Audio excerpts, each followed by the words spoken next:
బ్యాచ్లు పనిచేయడా, ఏడో ఒక బ్యాచ్ పనిచేసింది, ఏడో ఒక బ్యాచ్ చేసింది, ఆడో ఒక బ్యాచ్ పనిచేసింది. ఈ 3 బ్యాచ్ల్లో ఒక్కరో గట్టిగా మాట్లాడితే ఈ బ్యాచ్ ఒక్కరో పనిచేసింది, ఒక్కరో ఏమో పూర్తిగా సబ్సిడీగా చేశారు, వాళ్ళ కొలతలు చేశారు. ఈ బ్యాచ్ ఇంకొక అరమనిషి కొలత తక్కువ. ఈ బ్యాచ్ లచ్చమ్మ ఏడా ఇది అరమనిషి తక్కువ కొలత, లోతు లేదు.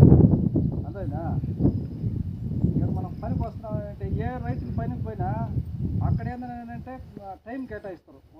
ఉదయం 6 నుంచి మధ్యాహ్నం 1 గంట దాకా 8 గంటలు పని చేస్తాము, లేదా కంపెనీకి పనికి పోయినా 8 గంటల సేపు పని చేస్తాం. షిఫ్ట్ ప్రకారం నీకు 300 రూపాయలు 200 రూపాయలు వస్తుంది, డబ్బులు తీసుకుంటాం, వచ్చేస్తాం. ఏడేందంటే కంపల్సరీగా కొలత చేయాలి. మీరు కొలత చేయకుండా మాటలతో సరిపెట్టేసుకున్నారు అంటే దానికి బాధ్యత నేను వహించాలి. మీరేంటంటే ఇక్కడికి వచ్చిన తర్వాత కొంతమంది ఇక్కడ పరికరాలు ఉండవు. ఊళ్ళో కాడ అయితే ఈరోజు పరికరాలే లేవు మీ కాడ. ఇదేమ్మా ఎక్కడ కనబడాల పరికరాలే లేవు, ఇంకా పని జరుగుతుంది. అందుకే గట్టిగా అందులో ఈరోజు మీరు ఫస్ట్ రోజు కాబట్టి రావడం, మిమ్మల్ని గట్టిగా కూడా మీ కొలత గురించి కూడా గట్టిగా కూడా మాట్లాడాలి. రేపు రిపీట్ కాకూడదు, రేపు పని బాగా జరగాలి. మీరు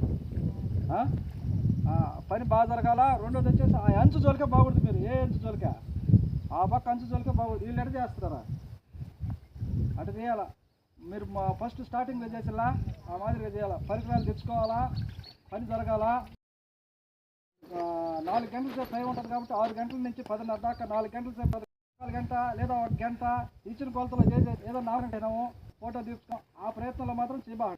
మీరు కానీ ఆ ప్రయత్నం కానీ చేశారనుకో రేపు వచ్చే అధికారులు కానీ నేను అవసరమే మీరు చేస్తారు. మీరు డబ్బులు తీసుకుని నాకు వస్తాయి, నాకు రావు కదా. నాకన్నా వస్తే నేను తలకాయ ఉంచాలా, ఎందుకంటే నేను తీసుకుంటాను కాబట్టి నేను తలకాయ ఉంచాలా. నాకు రానప్పుడు మీరు శుభ్రంగా పని చేసుకోండి. ఇచ్చిన కొలత ఇచ్చినట్టుగా యాజిటీగా పని చేయండి. కంపల్సరీగా 25 సెంటీమీటర్ల లోతు అనేది కంపల్సరీగా రావాలి. 6 మీటర్లు ఒక సైడు, 6 మీటర్లు ఒక సైడు, 25 సెంటీమీటర్ల లోతు కంపల్సరీగా రావాలి. రేపు టేప్ చేస్తాను. ఆ టేప్ ప్రకారం 25 సెంటీమీటర్లు ఎంత ఉంటే అంత లోతు కంపల్సరీగా రావాలమ్మా. అది దీన్ని అందరూ గమనించాలి. నెక్స్ట్ పోతే టైమింగు 6 గంటల కల్లా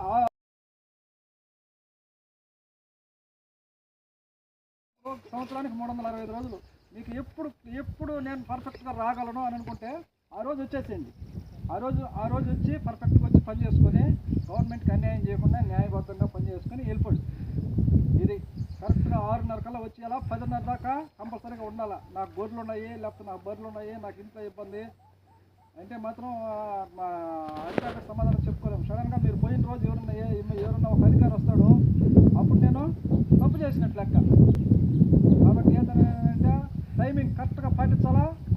రెండోది వచ్చేసి ఆ టైమింగ్లో కరెక్ట్గా పని చేసుకోవాలా. ఎన్ని గంటల టైమింగ్ అయితే మీకు గవర్నమెంట్ కేటాయించిందో 6:30 నుంచి 10:30 దాకా కేటాయించిందంటే 4 గంటల సేపు టైం కేటాయించింది. ఈ 4 గంటల సమయంలో ఎంత మీకు ఇచ్చిన కొలత పూర్తయ్యేటట్టు కంపల్సరీగా పూర్తయిపోవాలి. అంతే 15 సెంటీమీటర్లు 20 సెంటీమీటర్లు అట్లా తక్కువగా ఉండకూడదు. 25 సెంటీమీటర్ కంటే తక్కువ ఉండకూడదు. ఇచ్చిన కొలత పూర్తయిపోవాలి. అదేగా నేల చూస్తే చాలా మెత్తంగా ఉన్నది, లోతు చూస్తే చాలా తక్కువ వస్తున్నది. చూడండి.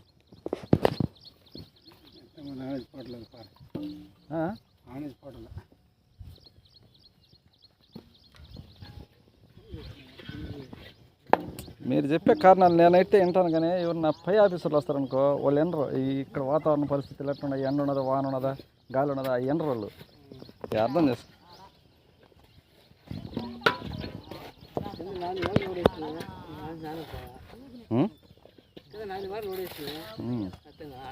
గట్టిగా ఉండేసరికి గడ్డపార దానికి తగ్గ అది ఇళ్ళ వినియోగించాల.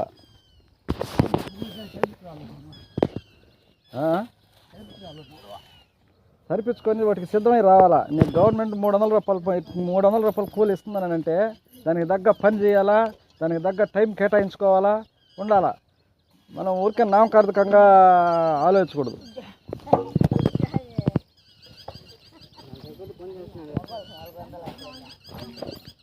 చేస్తే మంచిదే.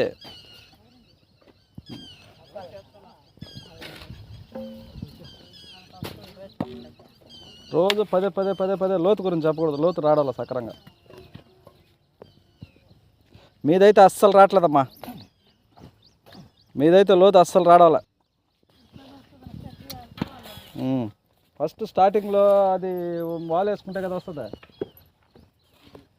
స్టార్టింగ్లో రావాలా బాబు? అంతే. ఇదిగో మొన్న నలగరగా జరిగినట్టు మీకు కూడా జరుగుతూ ఉంటుంది. వచ్చి వాళ్ళ పనికి ఆగకూడదు.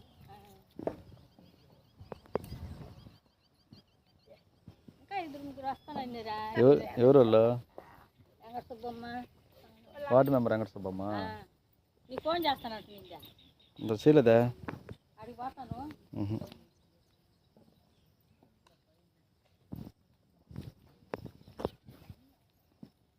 సరే, కొలత ఎక్కడ వరకు తీసుకున్నారు?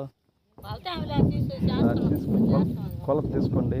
ఎంతమంది? 1 2 3 4 5, ఒక సైడ్ 6, ఇంకో సైడ్ 2.5 తీసుకోండి.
అది పడిందిలే పెట్టబడి